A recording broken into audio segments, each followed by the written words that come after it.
Steve jobs ने कहा कि अब तक मैंने जितनी भी चीजें करी है जिन पे मुझे गर्व है, उतना ही गर्व मुझे कुछ चीजें ना करने का है। लेकिन हम तो ये मानते हैं कि लाइफ बहुत छोटी है, टाइम कम है, सब कर लो, कोई रिग्रेट नहीं रहना चाहिए, कोई पछतावा नहीं रहना चाहिए कि मैंने ये नहीं करा। लेकिन रिग्रेट तो आपको कुछ चीजें ना करने का नहीं, बल्कि किसी एक को अच्छे से ना करने का होना चाहिए। आप लाइफ में कभी भी एक चीज पर टिक के मेहनत नहीं कर पाओगे जब तक डिसाइड नहीं करोगे कि मेहनत कहाँ करनी है, और सबसे इंपॉर्टेंट मेहनत कहाँ नहीं करनी है। स्टीव जॉब्स एप्पल से फायर होकर वापस कंपनी में आए थे, देखा कि 350 प्रोडक्ट्स पे काम हो रहा है, 340 पे रुकवा दिया, कहा कि केवल 10 पे काम करेंगे, जबकि 340 फालतू नहीं थे, सालों से काम चल रहा था उन पे। ये करने के लिए क्या चाहिए कि भाई ये सब नहीं करेंगे, इसके लिए क्या चाहिए, पर्पस। बिना पर्पस आप गए हद पर मेहनत करने, क्या होगा, अधूरे रास्ते में आप नया आइडिया लेके बैठ जाओगे, क्योंकि अब एक नया विचार आया जो इतना सही लग रहा है जितना पहले कभी कोई आइडिया लगा नहीं, और फिर आने वाले कल एक और आइडिया इससे अच्छा लगेगा। लोग मिलते हैं, काम करना है, बिजी हो, बाद में बात करोगे, ऑक्यूपाइड हो, क्या करने में, कहाँ पहुँचने में, कहीं पहुँच रहे हो, बिना कहीं पहुँचने की नियत, बिना किसी एक इंटेंट की गई मेहनत, सिर्फ एक गधा मजदूरी है, उसको हद पर मेहनत बोलकर टाइम खराब मत करो। और एक नियत, एक डायरेक्शन, एक ही इंटेंशन के साथ कई महीनों तक कॉन्टिन्यूस वर्क के लिए क्या चाहिए, एक्सट्रीम फोकस, खुद पे कंट्रोल, सिंगल पर्पस, अपने ही दिमाग को मना करने की हिम्मत। आर्ट ऑफ सेइंग नो जैसी बुक बताती है कि लोगों को मना करना सीखो, पर पहले आप अपने मन को तो मना करना सीखो, जो रोज नई स्कीम लेकर आते हैं आपके सामने।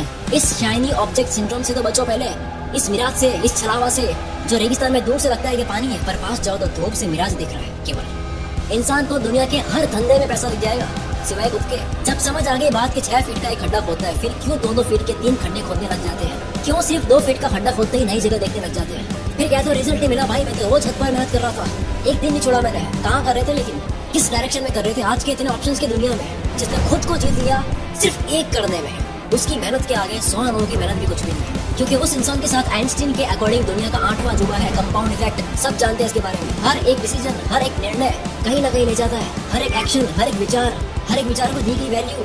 ये वीडियो जो आप देख रहे हो ये भी एक डिसीजन है। करना क्या है, सुबह उठने से लेकर रात को सोने तक जितने भी डिसीजंस, विचार, आइडियाज, एनर्जी, सब एक ही डायरेक्शन में फ्लो करें, रोज एक ही डायरेक्शन में फ्लो करें, तब कंपाउंड होगा, तब जंगल से बाहर आओगे। जब एक बार भी आप डायरेक्शन नहीं बदलोगे, एक ही डायरेक्शन में चलते रहोगे, भले स्लो चल रहे हो, slow but in one direction is better than being fast in all directions. अगर डिसीजन का फटीग ना हो, इच्छा जो है, चॉइस का पैराडॉक्स ना हो, कभी ये कभी वो, ये सब ना हो, तब इंसान एक सेकंड भी वेस्ट नहीं करेगा, तुरंत एक्शन लेगा। एक स्कूल में कंपटीशन होना था ड्राइंग का, सारे स्टूडेंट्स बहुत एक्साइटेड थे, भाग लिया सबने। 2 दोस्त थे, उन्होंने नाम लिखवाया और अगले ही दिन गए नाम रोशन करने ड्राइंग करके। दोनों ने फुल प्रैक्टिस कर रखी थी क्या ड्रॉ करना है। कंपटीशन शुरू हुआ, उसमें से एक ने फुल तैयारी के बावजूद, पूरी प्रैक्टिस होने के बावजूद किसी और की ड्राइंग देखी, पता लगा कि भाई साहब ये तो बहुत ही अमेजिंग ड्राइंग बना रहा है, मैं यहाँ पे क्या फुल पत्ती बना रहा हूँ, ये शकील तो कंपटीशन में आयरन मैन बना रहा है। उस बंदे ने अपनी फुल पत्ती मिटाई, उसने सोचा कि मैं बनाऊंगा अब क्रिश, इंडियन सुपर हीरो, जिसकी भाई साहब ने कोई प्रैक्टिस नहीं कर रखी थी क्रिश की। अब यहाँ डिसीजन बदला उसका किस वजह से? अगर आप अपने प्रैक्टिस किए हुए डिसीजन पर टिके हुए नहीं रहोगे तो आपको दूसरों के प्रैक्टिस किए हुए डिसीजन से भिड़ना पड़ेगा जिसकी आपने प्रैक्टिस नहीं कर रखी है। अब क्योंकि उसने क्रिश ड्रॉ करने की कोई प्रैक्टिस नहीं कर रखी, फिर से डिसीजन बदला, भारी लग रहा था, कुछ हल्का करते हैं। अब जब हल्का ड्रॉ करने लगा तो याद आया कि यार वही कर लेते जो घर से सीख के आए थे। जितने में टाइम हो गया देरी हो गई। Maturity is when you realize ये कहानी ड्राइंग करने की नहीं थी, लाइफ ड्रॉ करने की थी। Decision fatigue late डूबेगा। 2025 में 5 महीना निकल गया। सोचो सिर्फ आपके बार बार आइडियाज बदलने की वजह से आप अपनी फैमिली को बेस्ट लाइफ नहीं दे पा रहे हो। आप अपने 60 साल की एज में सबसे बुरे रहोगे पछतावे के साथ, सिर्फ इसलिए क्योंकि एक चीज पे नहीं टिक पाए। 90% से भी ज्यादा मेहनत में कमी का कारण है माइंड क्लियर नहीं है, कोई आलस का कारण नहीं है। सब मेहनती लोग हैं, एक पेज पढ़ते अभी तुरंत 500 रुपए मिले, पूरी किताब पढ़ लोगे क्योंकि पता है क्या मिलने वाला है, क्लियर है माइंड। डिसीजन लेते हो जब माइंड को 1% भी ना लगे कि ये नहीं होगा, तब होगी हद बारे मेहनत करनी है पर राइट डायरेक्शन पे। That was the first thing you should keep in mind. एक स्नाइपर के सिर्फ एक ट्रिगर दबाने से गोली निकलती है। सबसे कम मेहनत ट्रिगर दबाने में लगती है, पर सबसे बड़ा इम्पैक्ट ट्रिगर ही क्रिएट करता है। पर गोली कहाँ जाएगी, उस टारगेट को फोकस करने में असली मेहनत लगती है। लेकिन ज्यादातर लोग अपने काम में ट्रिगर दबाने की मेहनत कर रहे हैं, टारगेट पर फोकस सेट करने की नहीं, क्योंकि उनको लगता है कि फर्क तो ट्रिगर दबाने से आता है। तो इसका मतलब ये है कि मेहनत नहीं करनी है, बस केवल फोकस करना है, एक डायरेक्शन पे रहना है, एक डिसीजन पे रहना है, ऐसा है। मैंने कहा मेहनत के साथ फोकस करना है, मेहनत छोड़ के फोकस नहीं। बिना फोकस वाली मेहनत नहीं, फॉर्मेलिटी है। और इस फॉर्मेलिटी का दूसरा नाम है मल्टीटास्किंग।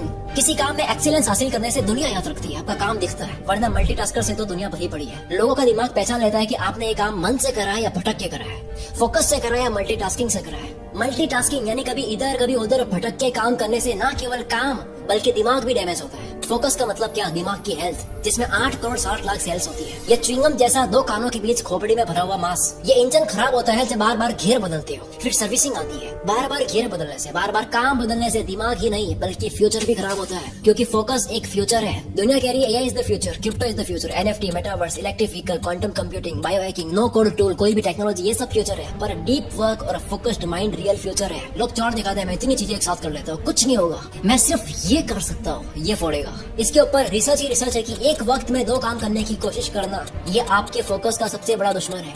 ना केवल फोकस का बल्कि मैं तो कहता हूँ आपकी जिंदगी का सबसे बड़ा दुश्मन है। जितनी चॉइसेस इस अर्थ पर बढ़ेगी उतना कंपटीशन टाइट होगा, क्योंकि आपका कंपटीशन अब सामने वाले के फोकस से है, जो कि जमाने के साथ में कम हो रहा है। कंसंट्रेशन, अटेंशन स्पैन, या ये कह दो कि ध्यान लगाने की ऊर्जा, दिमाग का एक जगह टिकने का स्टेमिना जो भी कम हो रहा है उसकी फ्यूचर में डिमांड बढ़ेगी। जिस वक्त ये समझ गए फिर करो हद पार मेरा। फिर क्या होगा?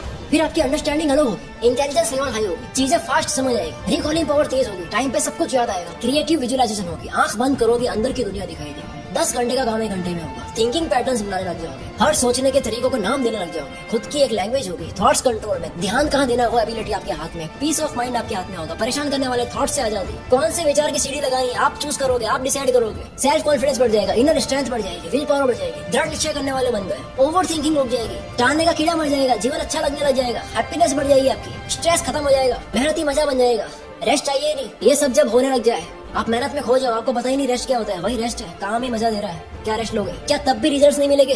लोग कहते हैं मेहनत करो रिजल्ट नहीं मिलते, उसका रिप्लाई था ये वीडियो पूरा, क्योंकि आप फोकस वाली मेहनत नहीं कर रहे हो, हद पार मेहनत कर रहे हो सिर्फ। रही बात लोगों की जो आपका फोकस तोड़ते हैं, जो आपके और आपके हद पार मेहनत के बीच में आते हैं, उसमें सिर्फ फ्रैंक सिनात्रा की एक लाइन बोलूंगा, लोग डिस्टर्ब करते हैं, दुनिया डिस्टर्ब करती है।